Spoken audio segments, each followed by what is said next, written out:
Yes. Well, hello again. We are thrilled to have HodlHodl's CEO Max Key, Max K or Max Key.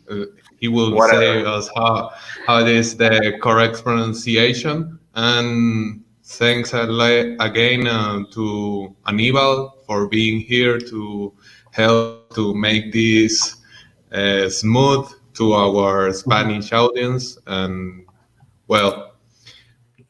First, a message for our sponsors. So, Okay. Aníbal, if you can share my screen.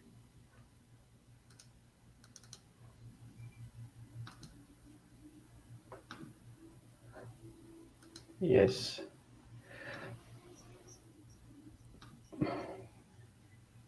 Great.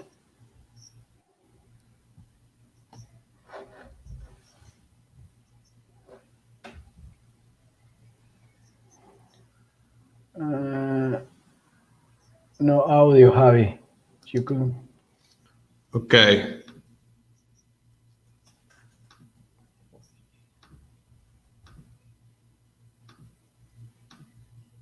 Voy de nuevo. Sorry. No worries.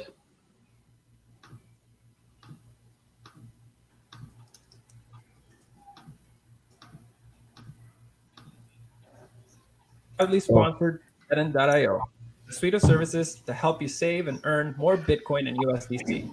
Our products and services let you earn interest, get a loan, or buy more Bitcoin. Our savings accounts, in collaboration with Genesis, offer the best risk-adjusted interest rates in the market while working with the largest and most transparent institution in digital assets. You can start earning up to 4.1% annual on your Bitcoin and up to 8.8% annual on your USDC today. Our exclusive B2X service lets you use the Bitcoin you already own to get a dollar loan and buy an equal amount of Bitcoin, which doubles the amount of Bitcoin you own through a Bitcoin-backed loan.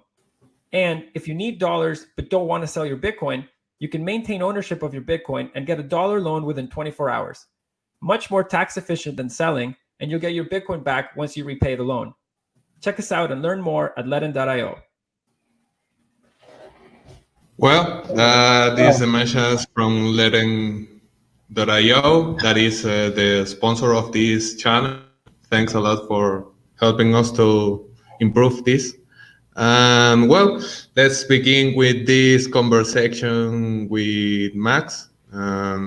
Thanks again for being here with us and for being patient because my internet sucks and Max is being here for a while. So tell us, Max, how you discover Bitcoin in the very first place? And when was that moment when you said, man, I need to build a thing around this?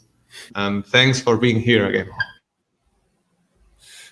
So yeah, thank you guys for having me. It's a huge pleasure. And well, my story is pretty interesting. I was a banker actually for quite a lot of time, and I was building my banking career both as a banker and as a manager. So I was more into traditional finance and fiat economy, basically. So I was working as a banker, and one of my former clients now. And I at that point I didn't consider it something serious. And actually in 2014 I started to kind of doing my own research in that point. I was always fascinated by the finance industry and by the IT industry. Basically, I was always fascinated by fintech. And in 2014, I think I understood that Bitcoin is of fintech. I think it's like crown jewelry of fintech, where you basically have purest IT, where code is the purest IT, and on a protocol level, it's pretty significant and pretty sophisticated thing. And I'm not talking about all the applications on top of Bitcoin, all the companies. I'm just talking about the Bitcoin itself as a digital asset, or as a payment method, or whatever, or just as a software that helps you financially interact with other people or non-financially. So I understood that there will be no need at some point for a middleman to exist, which I was at that point because, again, I was working in the banks. And, well, I decided to start researching some career opportunities in crypto. And in 2015, I think, same guy who pitched me Bitcoin, he offered me a job in his crypto startup.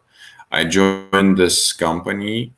There I met my one of my best friends for now. He's a CTO of HodlHodl. His name is Roman.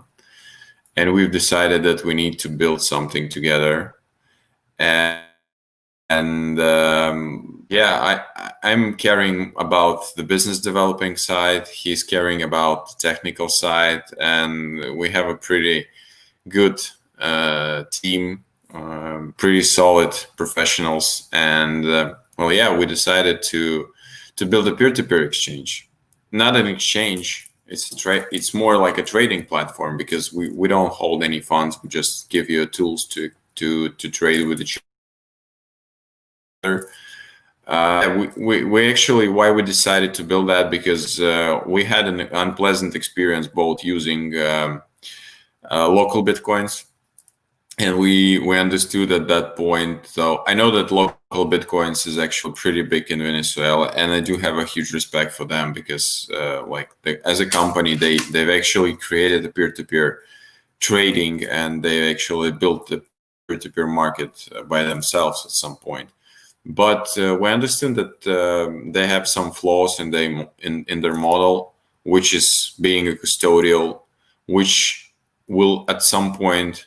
And we thought about it back in 2015 that at some point this will lead to implementing KYC AML, which they did recently, like last year, I think. And yeah, so we thought we need to build a non-custodial peer-to-peer trading platform without KYC AML, because that's the basic idea of HodlHodl, and without being a middleman between point A and between point B, or between seller and buyer, or vice versa. So yeah, that's how we decided to build something. And from that point, we started building different types of non-custodial solution. Now we have not only trading platform, HodlHodl, we also have a predictions platform, and we're actually also about to release a new product that will be live most probably in the end of August. And we think that this will be a huge revolution in some sectors that cover crypto and Bitcoin itself. So yeah, that's in short, that's my story. Okay, that sounds great, Max. I'm going to translate something for the Spanish audience. Max viene del sector financiero bancario normal, tradicional. Estaba muy involucrado y le comenzó a interesar la parte fintech.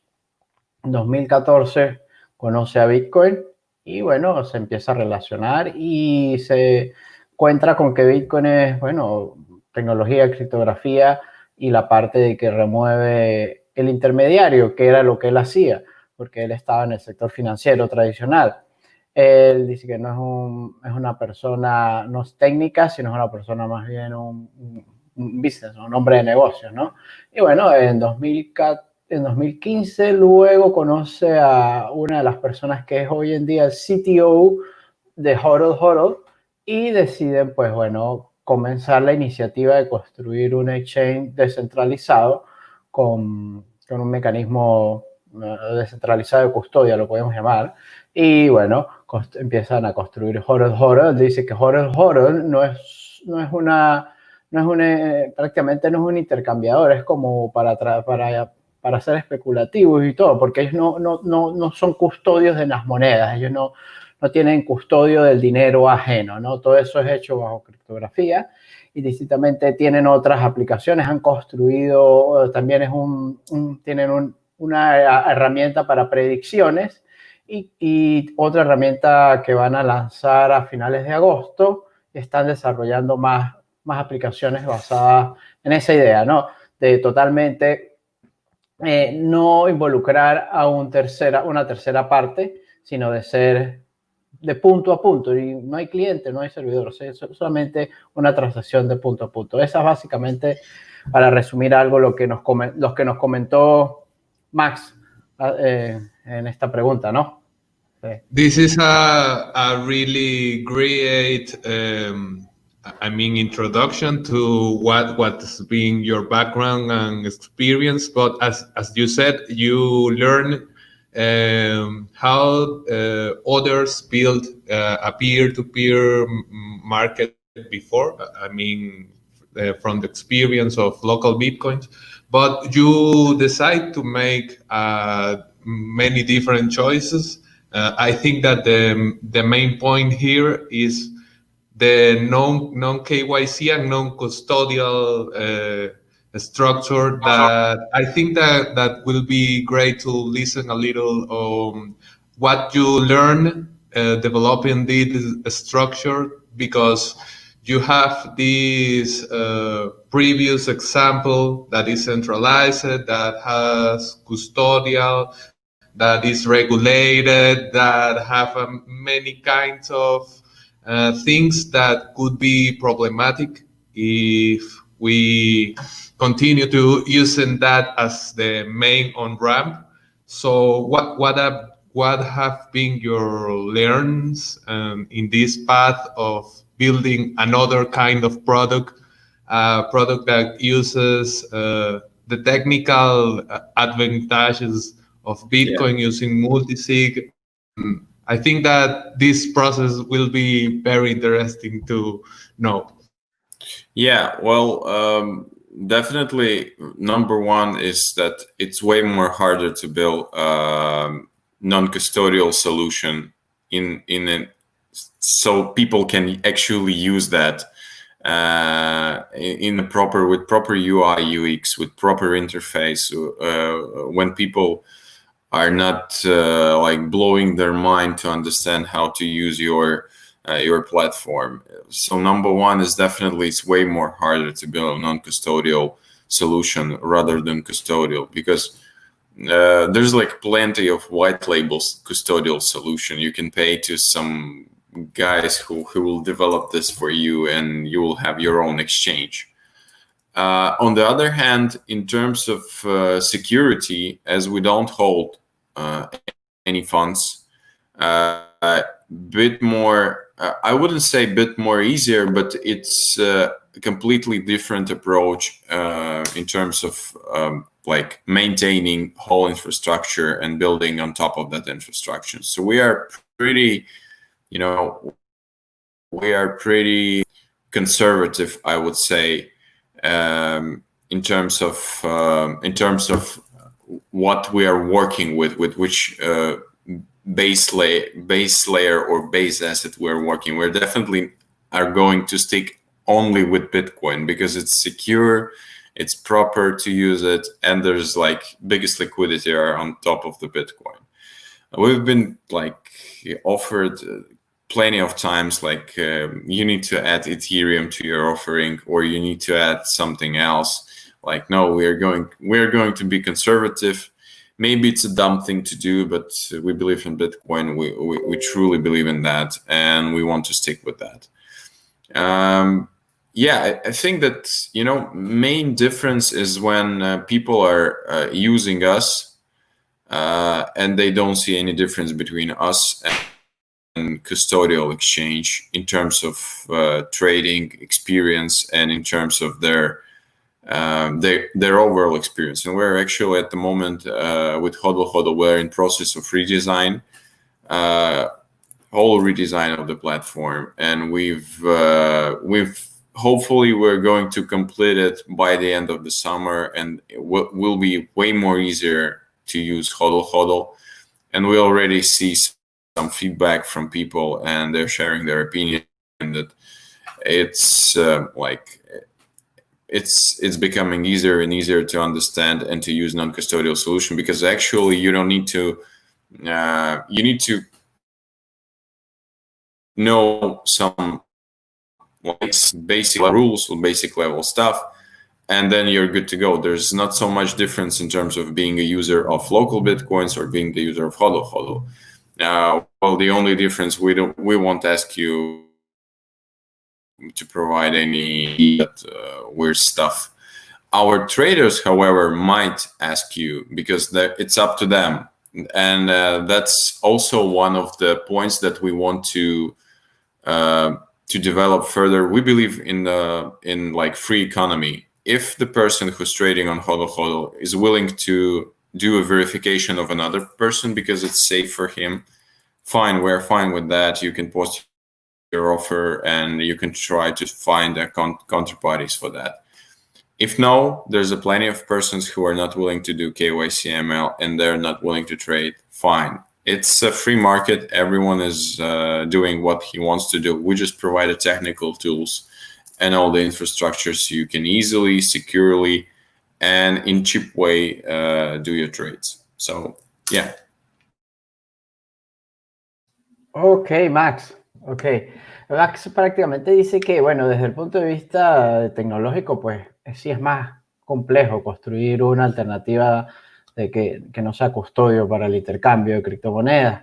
Desde el punto de vista de seguridad, pues es un aspecto, un aspecto distinto, un enfoque distinto de verlo, porque en realidad ellos no controlan o no tienen posesión de dinero ajeno, ¿no? Simplemente es una plataforma donde coinciden dos personas y de una manera totalmente descentralizada y usando los mecanismos de criptografía, ¿no?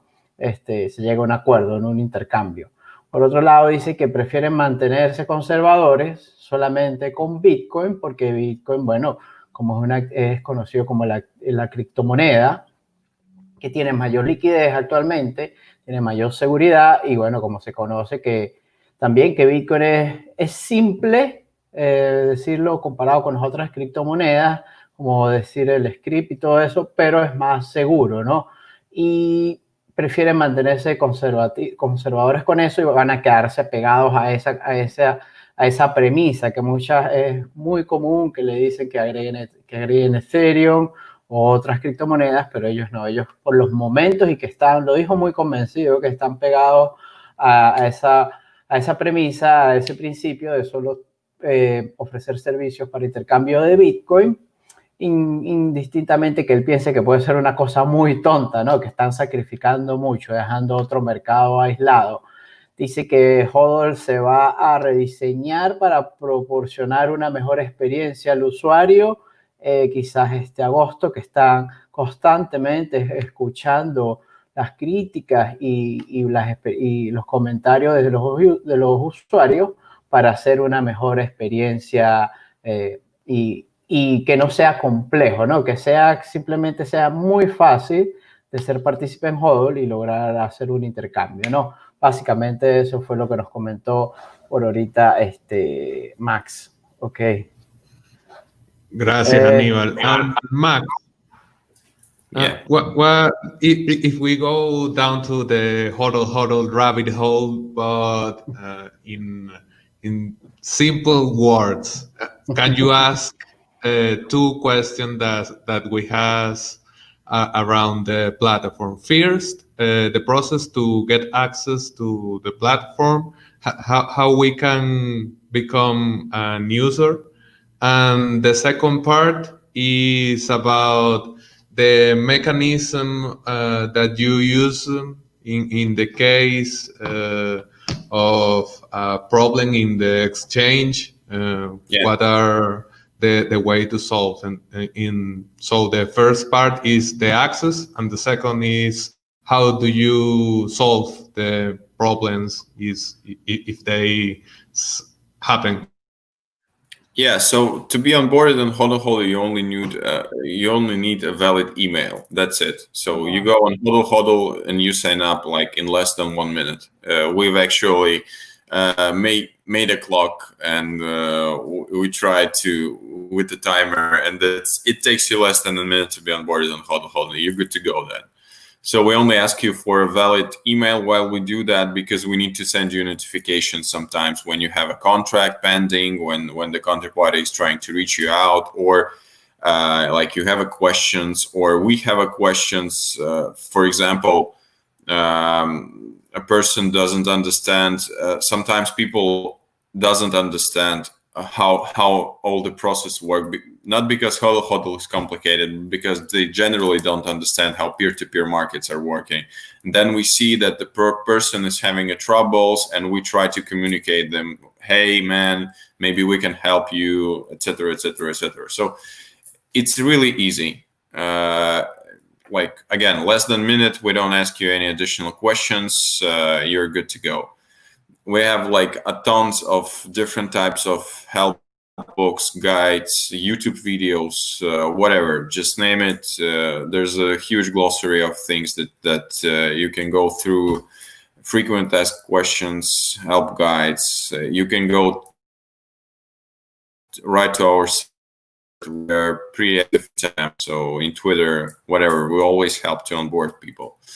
Now, the second part about the dispute resolution, if something is wrong, well, the system works itself that for each to create a unique account with 3 keys. So 1 key goes to the buyer, 1 key goes to the seller, and 1 key goes to HodlHodl. So coins that are locked in this escrow during the contract process, they only can be moved by inputting 2 keys out of 3. So this system, it's called multi-sig 2 out of 3. So basically, in case we stop it, and then HodlHodl administrator or support agent starts asking questions for people to provide proofs that they have made a payment, or they don't have. They didn't have received the payment, like the regular peer-to-peer trading platform that is trying to solve disputes. The process is no different from, well, it's in some cases it's different, of course. We don't disclose how we solve disputes, because why we don't do that? Because there's a lot of scammers out there, and if they know how we deal with the disputes, they will be prepared most probably. So we don't disclose that. We have our own huge procedure how to solve different types of dispute. We also have dispute resolution team, and so when dispute is resolved, we just put in our key and release coins in favor of buyer or in favor of seller. Or if they solve dispute by themselves, we don't put our key, they just release coins in favor of winning party, and that's it. So there's no difference between solving a dispute on HodlHodl or local Bitcoins or peer-to-peer exchange. So basically it's the same. Okay. Bueno, vamos con la primera pregunta. La primera pregunta fue ¿cómo era posible hacerse un usuario de HodlHodl, ¿no? Y él nos comenta que simplemente el requerimiento único es tener una dirección de correo electrónico válida, que funcione. Ellos no piden por cualquier otro requerimiento a la persona como identificación o prueba de dirección, cualquier documentación. Simplemente una dirección de correo electrónico válida, porque necesitan ahí a veces pues tener una información básica del usuario, y que registrarse en la plataforma, y que ellos a veces lo han cronometrado, medido el tiempo, toma menos de 1 minuto, máximo 1 minuto, registrarse y convertirse en un usuario de HodlHodl. No piden ninguna, él hace mucho énfasis, que no piden ninguna otra información relevante, simplemente un correo electrónico válido, es lo único que se requiere. Ahora, la otra pregunta es que cómo se resuelven las disputas en el caso de un exchange, ¿no? De un intercambio que llegue a una disputa entre el comprador y el vendedor. Simplemente, bueno, recuerden que esto es un mecanismo basado en multifirmas digitales de custodia, ¿no? Significa que es un mecanismo, se llama técnico mecanismo de 2 de 3. ¿Qué significa? Que hay 3 claves involucradas en cada trade de HodlHodl, 3 llaves privadas, ¿no? Una la tiene el comprador, una la tiene el vendedor y una la tiene HodlHodl. En el caso de que haya una disputa, no hay un acuerdo entre el intercambio que está ocurriendo entre el comprador y el vendedor, HodlHodl toma parte, ¿no? Entonces dice que HodlHodl ahí empieza a hacer investigación, a hacerle preguntas a ambas partes. Y él dice que él no revela cuáles son las preguntas y cuál es el mecanismo en detalle de analizar las disputas, porque bueno, los scammers pueden aprender de eso para futuros estafas, ¿no? en la plataforma. Dice que no hay diferencia como ellos resuelven las disputas a como puede haber en otro intercambio peer-to-peer, pero básicamente es así, recuerden. La seguridad debajo del capó de cada trade en HodlHodl es que es un esquema multifirma de 3 de 2, recuerden. 3 de 2, ¿qué significa? O sea, se requieren 3 firmas, hay 3 firmas, eso se llama threshold también, 3 firmas y 2. Y para que la transacción o atestar la potestad de la propiedad sobre lo que está guardado en esa dirección, tiene que haber 2 firmantes, o sea, 2 firmantes, ya sea comprador y vendedor, o en este caso, si hay una disputa y viene la intervención de HodlHodl, cuando HodlHodl decide quién es el que tiene la razón, pues entonces será el vendedor y HodlHodl, y los fondos se realizan y se liberan. Prácticamente ese es como se lo manejan. Él dice que a veces las disputas se resuelven entre los mismos usuarios, ¿no? Entonces, que prácticamente eso es lo más importante, ¿no? Salud. Ok, vamos a ver. Great, Max. Thanks a lot for that explanation.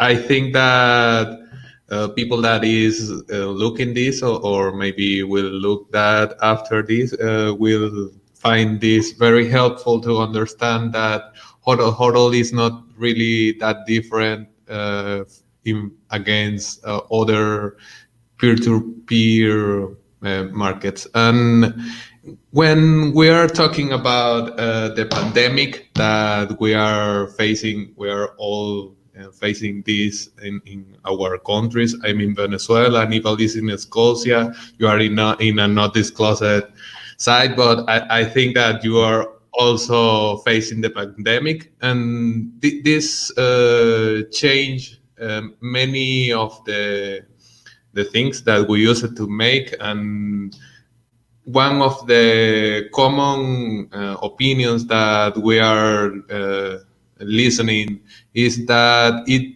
also drove some new interest in Bitcoin, in crypto in general, but we are talking about the king, only Bitcoin.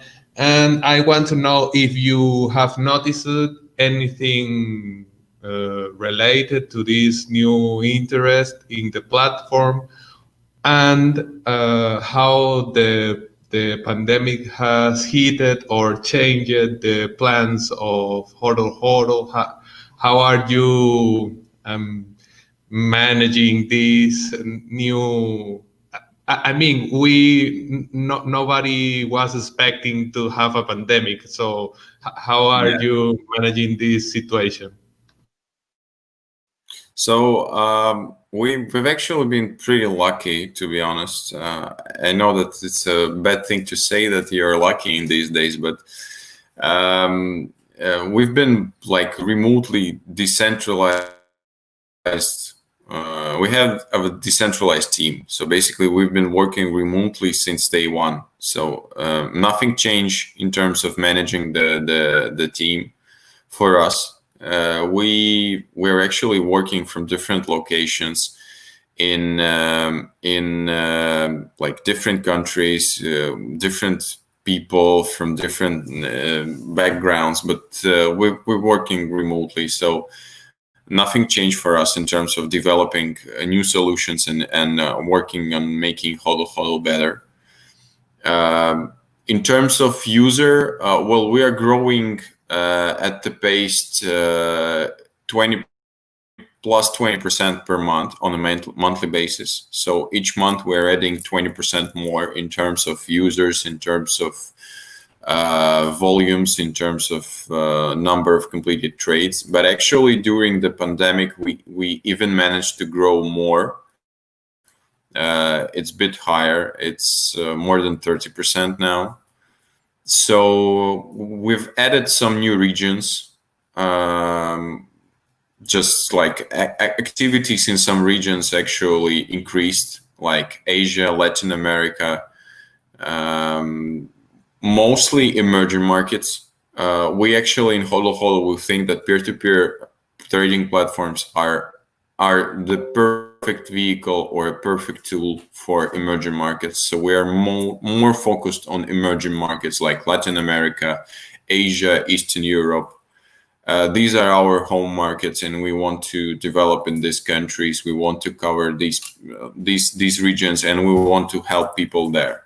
We're actually not serving US because we don't want to deal with US regulators and all that stuff.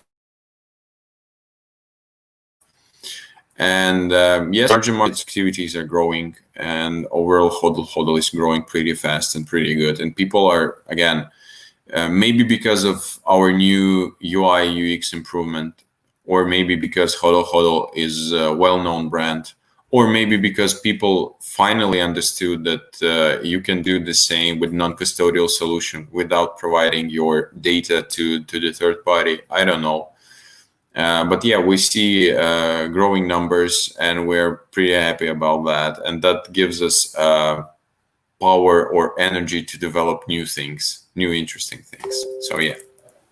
Ok. Bueno, Max, la pregunta fue que cómo ellos han lidiado con la pandemia, ¿no? Cómo los ha afectado la pandemia, que fue algo pues, que nadie se esperaba, ¿no?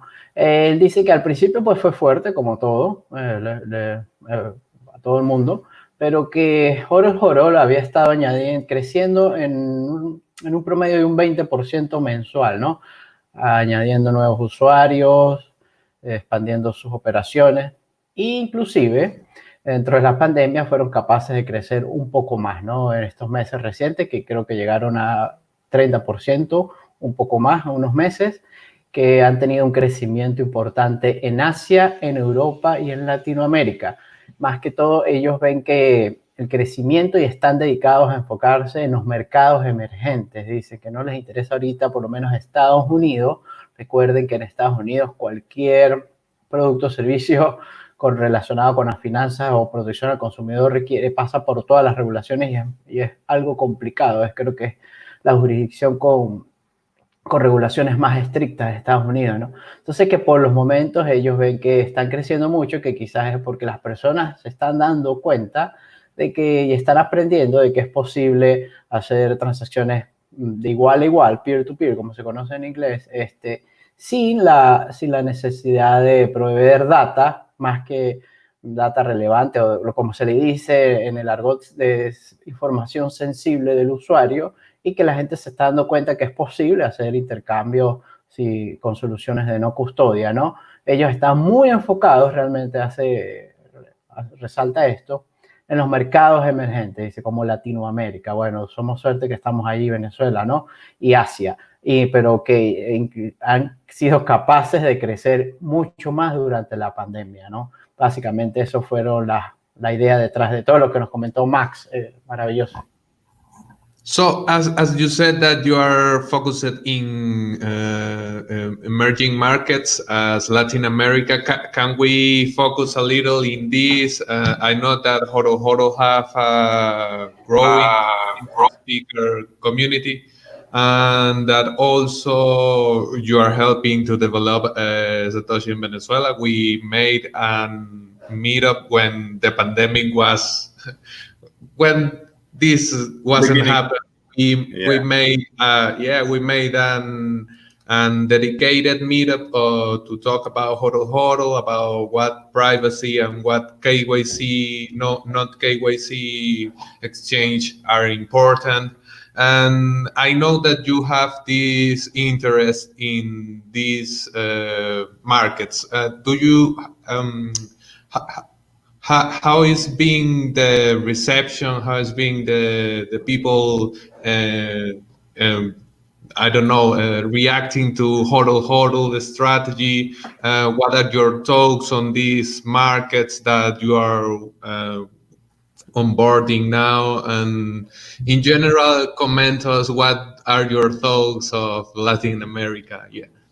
Yeah, well, actually, we have I think we have most active groups in Telegram and in Twitter as well. And these are English group, of course, Russian, as we are like most of our team are Russian speaking people, and also Spanish group. Well, Spanish group is always a pleasure to read and interact with people because they like, first of all, they like HodlHodl. They like that we're doing non-KYC, non-custodial stuff. They do understand the tech.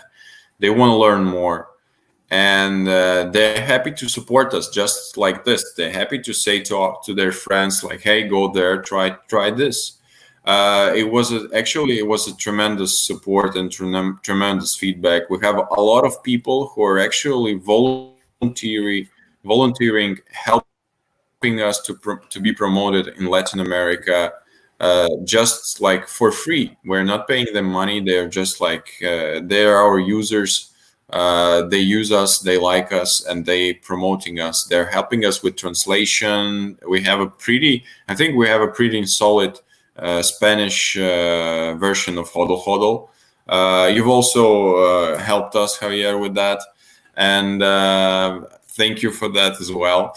So and we have a actually Spanish-speaking support manager, and we have a Spanish-speaking support, but he's a bit shy of speaking Spanish on podcast or on video.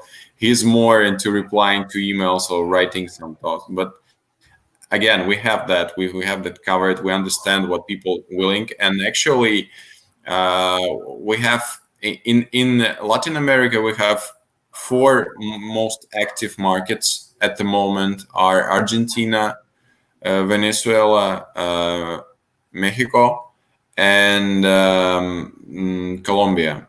And we've actually been hearing from people.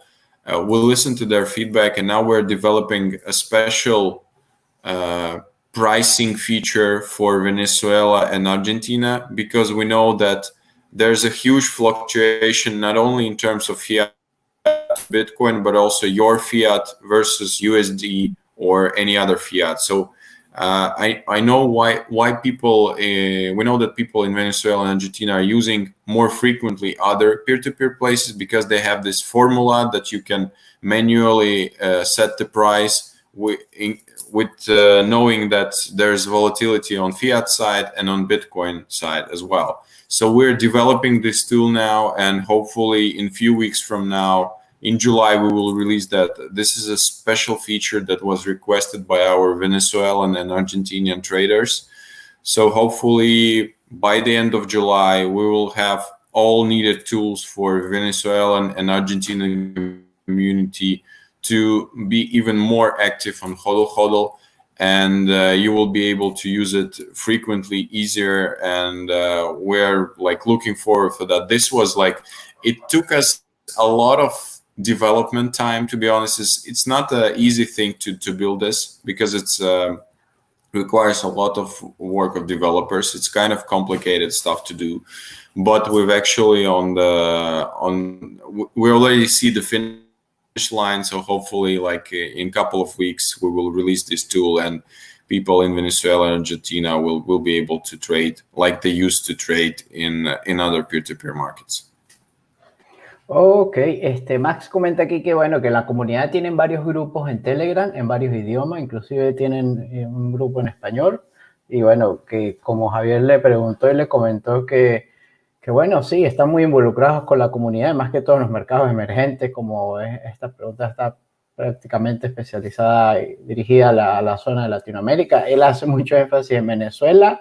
Los mercados más grandes son Venezuela, Argentina, Colombia y México, y que ahorita están desarrollando una aplicación para establecer un mejor sistema de establecer los precios, ¿no? Porque saben que, por ejemplo, en Venezuela hay mucha volatilidad del lado del fiat, ¿no? El precio de dólar bolívar en este caso, ¿no? Igual que en Argentina, y que están desarrollando esta aplicación. Explica que en una semana van a poder lanzarlo, y dice que bueno, que ha sido mucho trabajo, que detrás de esto hay mucho trabajo, que bueno, que desarrollar todo esto parece que una simple aplicación que puede ser beneficiar a los usuarios, pero que en realidad ellos han puesto, hace mucho énfasis, que han puesto bastante trabajo en ofrecer mejores experiencias a los usuarios ahorita, ¿no? Dice que van a tener la posibilidad de hacer cosas los usuarios que hacen en otras plataformas, pero esa es prácticamente lo que no... que tienen una persona en soporte en español,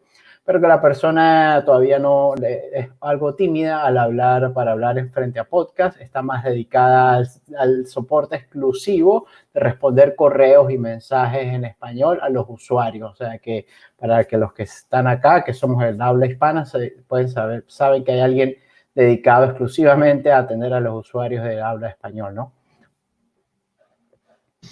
Okay, and in the case of Venezuela, because we are Satoshi in Venezuela, we need to ask about the country. And we had a really particular market. We have a pseudo shitcoin that is backed by the regime.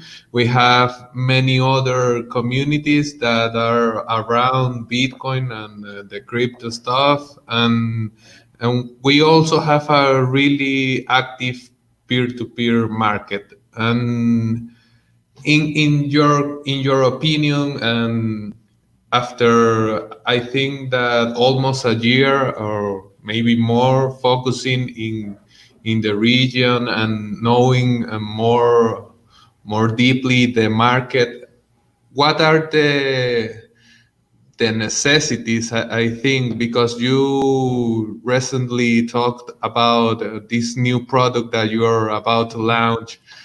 What is the mindset that you are using, or that you have to build this kind of products, and why? Because probably in other countries without hyperinflation, you don't will need to provide a tool to measure this fiat Bitcoin stuff that is really awful.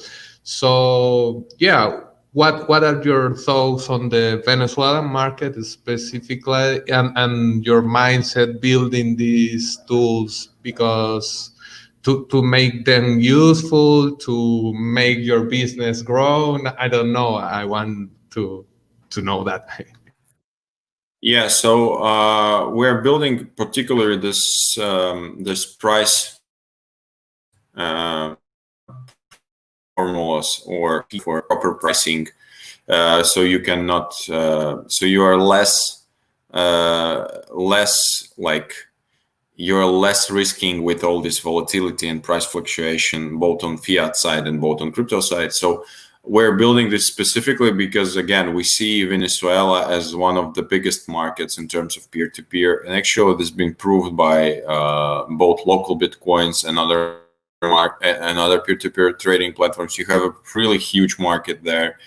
It's actually growing, and it's have a huge peer-to-peer activity. And we want to be in that market.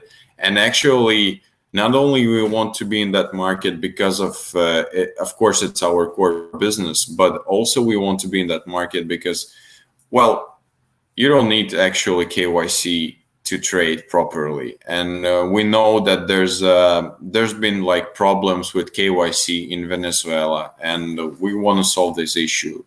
What was actually stopping us in being more active in Venezuela? Again, this thing with formula, because you have a unique situation, all this fiat hyperinflation and all that stuff. So yeah, this tool and several other tools, we're building them specifically to help people in Venezuela to trade, to not being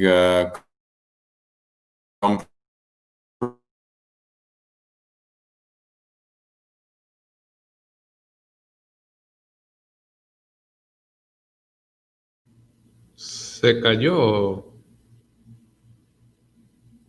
Tú estás en mute, Aníbal. Ok, se le congeló a él. Quizás se le cayó. Okay.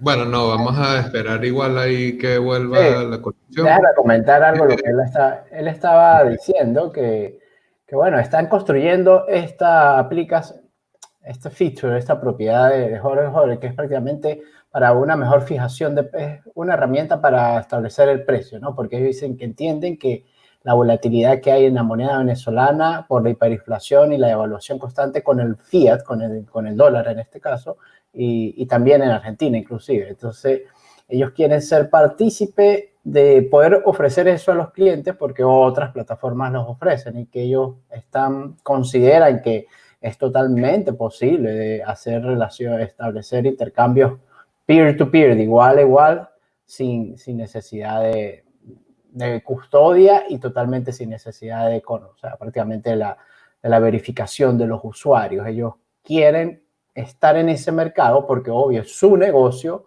pero ellos creen y es su principio, o sea, es como su hito, ¿no? Es su carácter distintivo que como filosofía de la empresa ellos creen que no hay necesidad y creen totalmente que puede haber intercambios de igual a igual sin la necesidad de un middleman, de un hombre en el medio y sin la necesidad de verificación y el famoso procedimiento Know Your Customer, o sea, conocer a tu cliente de las plataformas. Entonces, que indistintamente que es su negocio y les va a producir ganancias o beneficios económicos, para ellos es parte de su filosofía y de los principios detrás de la empresa, ¿no? Y por eso están muy enfocados en esa herramienta, en este caso una herramienta para una mejor fijación de precios y disminuir el riesgo al cual están expuestos los usuarios con la volatilidad. Ahí llegó, está de vuelta. Hey Hello, guys, Okay. sorry. Yeah. Sorry. No problem. We problem, have no worry, almost we're live. everywhere, so basically, Yeah, not no worry. We are live. That things happen when we are. Yeah. Okay. So I was talking about what we did and why we want to build that, because again, we see that Venezuelan market, peer-to-peer market, is really huge, and there's a huge need for a proper peer-to-peer trading platform in that market, which we believe is HodlHodl, with no KYC, with no custody, and with proper tools that people can use. So that's why we're developing a specific special tools for Venezuelan market, not only for Venezuelan, but also for Argentina, because they have also this type of hyperinflation now. So we think it should be useful, and we believe that, and we see a huge feedback from people who are using. Even now, there are people in Venezuela who are using HodlHodl, and they say, like, you need to build this, and you will see a lot of more people trying to use HodlHodl or using HodlHodl. So yeah, we want to bring a proper trading experience in Venezuela and help people, like, not passing the data or giving to some other guys, like, well, fuck that, just use a proper trading platform. You want to buy, you can buy. You want to sell, you can sell, whatever. Bueno, aquí él remarca lo que les dije unos minutos atrás. Él dice que ellos creen totalmente en un mercado de igual a igual y que en Venezuela saben que en Venezuela hay un volumen considerable del mercado igual a igual, en este caso de Bitcoin. Que ellos quieren construir esta herramienta y la van a lanzar pronto para una mejor fijación de precios, porque han escuchado muchos de sus clientes, muchos de sus usuarios, mejor dicho, no son clientes, muchos de sus usuarios que les han comentado que si ustedes construyen esto y nos dan esta herramienta, van a ver un incremento en la cantidad de usuarios de sus plataformas. Dicen que ellos quieren realmente darle una verdadera experiencia de intercambio, de trading a los usuarios en Venezuela, que se vaya al carajo el Know Your Customer, la identificación de los usuarios, el custodio, que ellos totalmente creen en el intercambio de igual a igual y que van a construir eso, y que para ellos Venezuela pues es un mercado que representa un volumen interesante, ¿no? Prácticamente. Okay, we have some questions in the live comments. That if you are thinking to build an app from HodlHodl, or if you will focus in make the website more useful. Yeah, so actually we redesigned the website, also the mobile version of the website, so you can now easily use HodlHodl from a mobile phone. But we also released our API, and we've 2 weeks ago, we've announced integration with Blue Wallet. which is one of the famous and biggest Bitcoin wallets out there. So now you can use your wallet to store your Bitcoins in a mobile wallet, and also you can trade through the mobile wallet. So basically, Blue Wallet is now becoming the first and official app of HodlHodl, or there's this thing, local trader. We're developing this together with Blue Wallet team. They're awesome guys.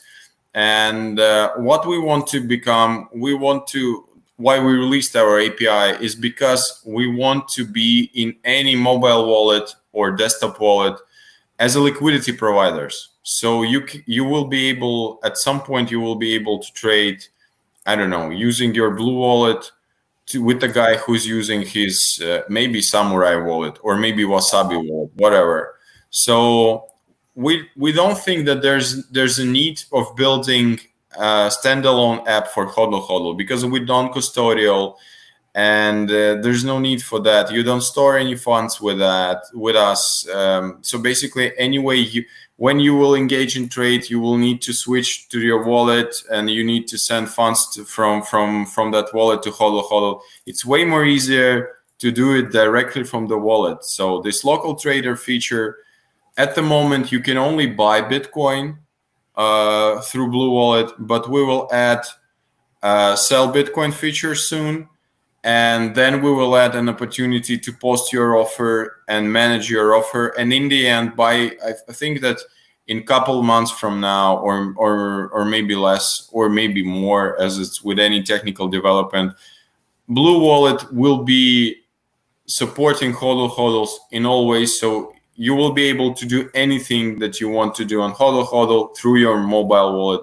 And it will be actually the first wallet. So there will be many more. We're in talks with several other mobile wallet developers that are willing to take HodlHodl liquidity and to provide their users with opportunity to trade directly from the wallet without compromising their privacy in a pure peer-to-peer way, and without sending funds to any other like exchange or something like that. So you're just trading directly from your wallet and you're receiving funds directly to your wallet. So we think that should be an industry standard, and we want to become one of the first pioneers in terms of providing a proper non-KYC, non-custodial peer-to-peer liquidity in all of these wallets.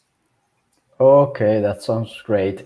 Bueno, aquí nos comenta él que prácticamente ellos sí tienen la aplicación para el celular, la aplicación móvil, donde ustedes pueden usar HodlHodl, que no es, recientemente lanzaron la integración con Blue Wallet, que Javier lo puso en la pantalla. Blue Wallet, recuerden que Blue Wallet es una wallet para Lightning Network y Bitcoin, ¿no?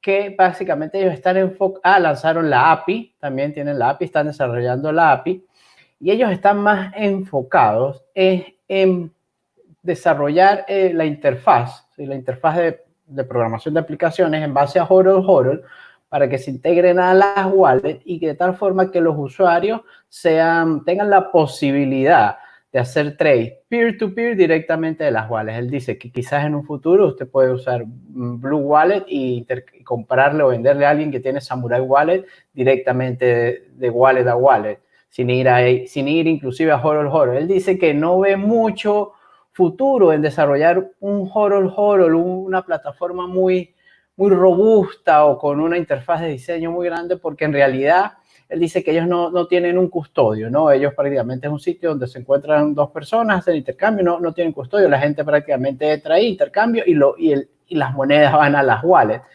Él dice que quieren ser pioneros en esto. Él dice que debería ser un estándar de la industria. Esto es realmente fantástico lo que él dice. Que debería ser un estándar de la industria, el trade peer-to-peer, prácticamente, y que ellos quieren ser pioneros en esa aplicación desde la wallet, que se integren a las wallets, ¿no? Y que tengan la posibilidad, como en Blue Wallet se llama local trader, es el sitio donde usted puede, que ahorita solamente se puede comprar, pero a futuro en esta asociación que han formado ellos con Blue Wallet, ese partner, que ellos ven que van a seguir avanzando y desarrollando, pero ellos dicen, resalta que quieren ser pioneros en desarrollar esto y que posiblemente hacerlo, pues debería ser un estándar de la industria, en vez de sin custodio, sin verificación de usuarios, sin know your customer, todo eso. Básicamente, es fascinante lo que está planteando, realmente, muy interesante. And We're also, almost- yeah, yeah. I wanted to add also, I see that people are writing something optimization for the Android devices. And of course, we're also working for optimizing the mobile version of HodlHodl for iOS, Android, and any other devices there. So we're not going to we release the API and then let these guys build. No, we're optimizing HodlHodl for mobile devices. It takes some time, but hopefully, again, we're in the process now at the moment. We already completed 70% of what we thought that we need to build with redesigning the HodlHodl, and hopefully using us through the mobile phone. And I know that many people in emerging markets are using all these trading platforms through mobile phone. And that's why we're specifically focusing, and we see that there's an increase in mobile phone users on HodlHodl. So we are pulling so that you can not only use through the wallet, but you can also go on a mobile version of HodlHodl and easily use it. If you have any bugs or you want to report anything or you want to give your feedback, what we can improve, feel free to hit us in Telegram or in Twitter. We are happy to listen and to discuss and to improve what needs to be improved. Okay. Él aquí hace énfasis y añade que también están creando y haciendo más robustas las versiones de HodlHodl en los celulares, en los móviles. Dice que están conscientes de que hay un gran intercambio, que un gran volumen de los intercambios en los mercados peer-to-peer, en los mercados emergentes, en este caso Venezuela, Argentina, Colombia, sucede desde los celulares, que ellos están enfocados en eso, no solamente enfocados en que lo añadan las wallets, que usted haga un intercambio directamente desde la wallet, sino también HodlHodl se está optimizando en las aplicaciones de Android y de las otras versiones, ¿no? Otra cosa, él dice que han completado como en el roadmap, han completado un 70% de lo que ellos esperaban, que ha sido mucho trabajo optimizando toda la plataforma, pero que bueno, van a seguir mejorando. ¿Qué otra cosa? A ver, se me va por allí.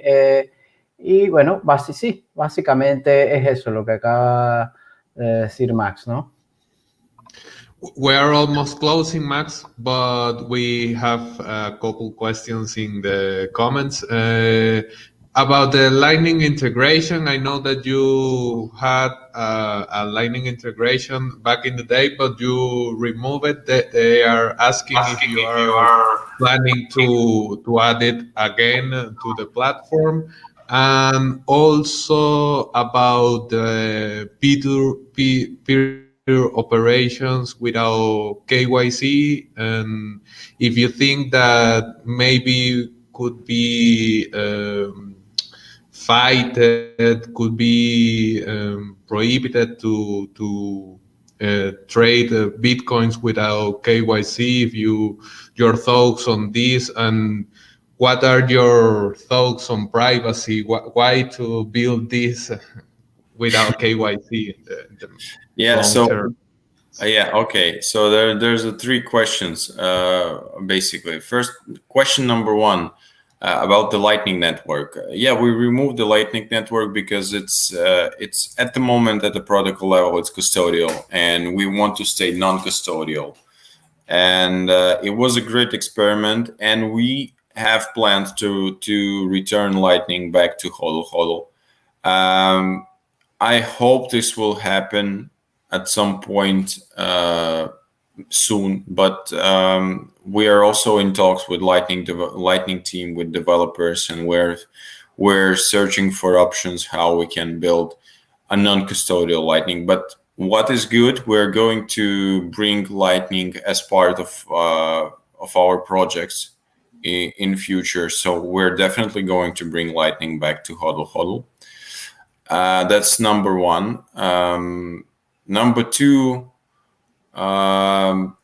if non-KYC Bitcoin trading will be prohibited, It's a tough question, but we're actually preparing for multiple scenarios, and this is one of the scenarios. So what we want to build in the end, we want to build a completely decentralized solution. We are actually open sourcing HodlHodl at the moment, some parts of HodlHodl, and we have some plans to build more censorship resistant version of HodlHodl. So hopefully at some point we will do that, because we also looking into the future, and at the moment we're excluded from many types of regulation globally. Actually, even in US we are considered more as non-custodial wallet, which is exempt from the regulation, but still we don't want to work there at the moment. We have plans to return at some point, but not now. And we're, again, as I mentioned, we're focusing on emerging markets, and with emerging markets is that government there are more concerned about. They're not concerned about Bitcoin, to be honest. They have some different. They don't understand it, and they don't want to learn. It's the economies there are people there in a lot of emerging markets. People are living completely different life what government is living. So these two parties, as long as you pay taxes or you obey them, it's like for them it's fine. So. Yeah, again, as I mentioned, we're focused on emerging markets, and what if some kind of emerging country will suddenly prohibit? There's already been examples like we're prohibiting Bitcoin, and you cannot trade Bitcoin both with KYC, without KYC. So what? People still trade. They don't have power actually to shut down all these technical developments. So that's but yeah, again, we want to build a more decentralized version of HodlHodl, and we have different courses or roadmaps that we're going to stick with. And the third thing, why without KYC? Because Bitcoin was invented to not to avoid KYC, but to have financial freedom. How you can get financial freedom without being fully disclosed to some kind of third party, which will see who you are, with who you transact, and whatever. It's not a financial freedom. It's just a vision that you are free to do something, but actually you are not. So I think it's like non-KYC approach is one of the core principles of Bitcoin, and we want to stick with these core principles, like non-custodial, peer-to-peer, non-KYC AML, censorship resistant, and no middleman. These things mean something for us, at least. So we want to stick with this principle, and we want to build our products on top of these principles. That's the values we believe in. So we are ready to fight for these values. Ok, thanks, Max. Ok, la primera pregunta fue acerca de la implementación de Lightning Network. Ellos la implementaron y fueron un experimento, pero básicamente era custodio, y ellos ahorita están enfocados en soluciones de no custodio, ¿no? Fue un experimento, tuvieron un gran aprendizaje que en un futuro volverá. Dice, ¿cuándo? Pues dice que en un futuro no muy lejano, ¿no? Lo volverán. Están en contacto constante con los desarrolladores de Lightning y están trabajando en traer otra vez Lightning de vuelta a HodlHodl. La otra pregunta era ¿por qué él cree que, o sea, que la naturaleza de Bitcoin es un sistema sin la necesidad de revelar identidades, sin verificación, y ellos actualmente pues creen que son los principios, esa es la tercera pregunta, perdón, que son los principios básicos de dentro de HodlHodl, ¿no? Primero, la resistencia a la censura, no custodio, solution, y ser un peer-to-peer, un mercado igual a igual. Otra cosa dice que ellos, ¿qué opciones tienen ellos para tratar de evitar las regulaciones, que unas jurisdicciones prohíban el intercambio de Bitcoin, ¿no? de esta manera, o sea, en intercambios sin verificación, sin know your customer. Ellos dicen que HodlHodl se está enfocando en construir cada vez versiones de ellos cada vez más resistentes a la censura, ¿no? Ellos tuvieron una experiencia en Estados Unidos, inclusive en Estados Unidos ellos pueden operar. Dice que son considerados como una wallet no custodio, pero que ahorita no les interesa volver a ese mercado. Me imagino que ya estuvieron allá, fue lo que le entendí, que no les interesa volver a ese mercado, por el momento están enfocados en los mercados emergentes. Y bueno, él hace, la empresa en realidad, él hace mucho énfasis que la empresa tiene los principios.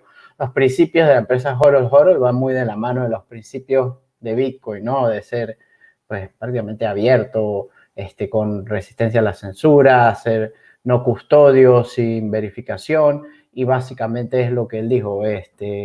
Se me puede escapar algo más, pero bueno, fue una respuesta bastante larga.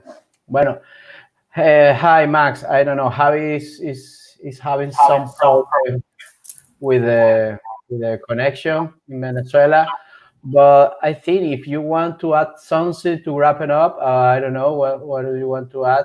We are just arriving to the final stage of the meeting, but if you want to say something or some recommendation, go ahead. I don't know.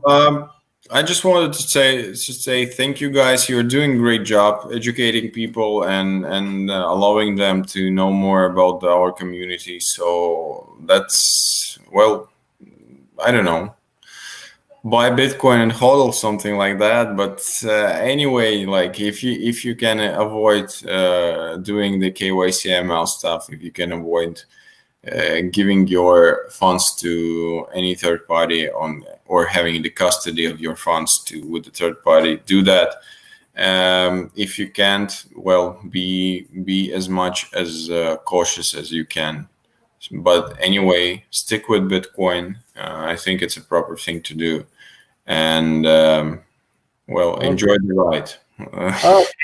No, bueno, aquí nos dijo unas palabras finales. Dice que bueno, que sigan pegados a Bitcoin, tengan pendiente las soluciones de custodia, a los principios, si pueden comprar algo y HodlHodl, como dicen, y bueno, que están muy contentos por las iniciativas que estamos haciendo, de tratar de educar a la gente y compartir estos meetings, y bueno, básicamente eso fue lo que digo. Creo que Javier está... Are you back, Javier? Can you hear us? Creo que no. Is not back. Bueno, we're going to say goodbye. Bueno, fue un placer haber estado con ustedes y hasta una nueva edición de Satoshi en Venezuela, trayéndole estas interesantes iniciativas. Y yo, Aníbal Santaella, apoyando aquí a Javier y colaborando con la traducción y con todo el host de los live. Gracias por estar aquí. Saludos.